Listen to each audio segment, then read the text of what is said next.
نحمدہ ونصلی ونسلم علی رسولہ الکریم اما بعد فاعوذ باللہ من الشیطان الرجیم بسم اللہ الرحمن الرحیم۔ معزز سامعین و ناظرین، حضور نبی کریم صلی اللہ علیہ وآلہ وسلم سفر معراج میں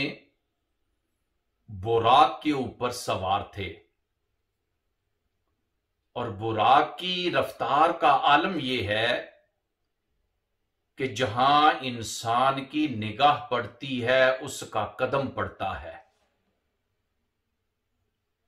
اللہ کے نبی جب سفر پہ جا رہے تھے، براق کی اس تیز رفتاری کے باوجود نگاہ مصطفیٰ کا کمال یہ ہے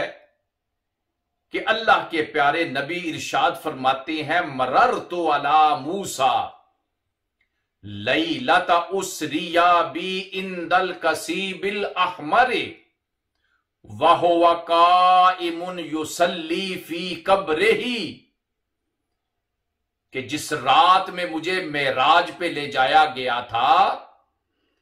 میں موسیٰ علیہ السلام کی قبر کے پاس سے گزرا تو اللہ کے نبی فرماتے ہیں میں نے کیا دیکھا، وَهُوَ قَائِمٌ يُصَلِّي فِي قَبْرِهِ، کہ موسیٰ علیہ السلام اپنی قبر میں کھڑے ہو کر نماز پڑھ رہے تھے۔ اس حدیث پاک سے یہ ثابت ہوتا ہے کہ اللہ کے نبی قبر میں بھی زندہ ہیں، کیونکہ نماز وہ پڑھتا ہے جو زندہ ہوتا ہے، جو زندہ نہ ہو اس کی نماز پڑھی جاتی ہے۔ تو سیدنا موسیٰ علیہ السلام قبر میں بھی نماز پڑھ رہے تھے، اور اللہ کے نبی فضائی سفر میں بھی موسیٰ علیہ السلام کا قبر میں نماز پڑھنا اس کو اللہ کے نبی دیکھ رہے تھے۔ پھر اللہ کے نبی جب مسجد اقصی پہنچے تو حضرت سیدنا موسیٰ علیہ السلام اللہ کے آخری نبی کے استقبال کرنے والوں میں شامل تھے۔ اللہ کے پیارے نبی جب چھٹے آسمان پہ پہنچے تو سیدنا موسیٰ علیہ السلام وہاں بھی اللہ کے آخری نبی کا استقبال کر رہے ہیں۔ اس سے ثابت یہ ہوتا ہے کہ نبی کو رب نے یہ طاقت دی ہوتی ہے، وہ ایک لمحے میں، وہ ایک ساتھ میں، وہ ایک گھڑی میں، وہ ایک وقت میں قبر میں نماز بھی پڑھ رہے ہوتے ہیں، مسجد اقصی میں بھی ہوتے ہیں، چھٹے آسمان پہ بھی ہوتے ہیں۔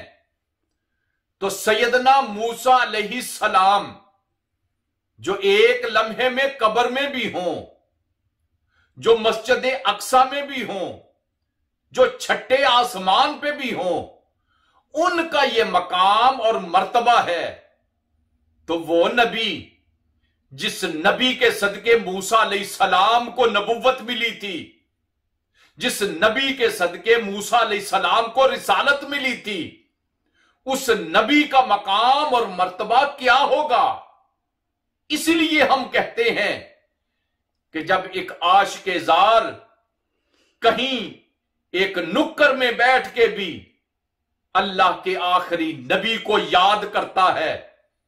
دستگیری کے لیے بلاتا ہے، اللہ کے آخری نبی اس کی دستگیری کرنے کے لیے وہاں پہنچ جاتے ہیں۔ جو گناہگار امتی بھی اپنے پیارے نبی کو یاد کرتا ہے، اللہ کے پیارے نبی کو اس کا علم ہو جاتا ہے۔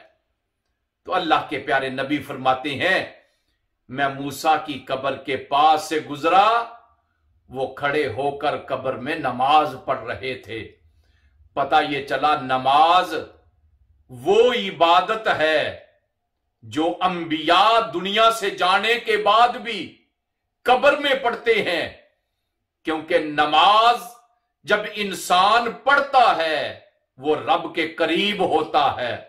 اور نماز میں جب وہ حالت سجدے میں ہوتا ہے وہ رب تعالیٰ کے سب سے زیادہ قریب ہوتا ہے۔ اس لیے اللہ تعالیٰ ہمیں بھی نماز پڑھنے کی توفیق نصیب فرمائے۔ وصلی اللہ تعالی علی خیر خلقہ ونور عرشہ سیدنا و مولانا محمد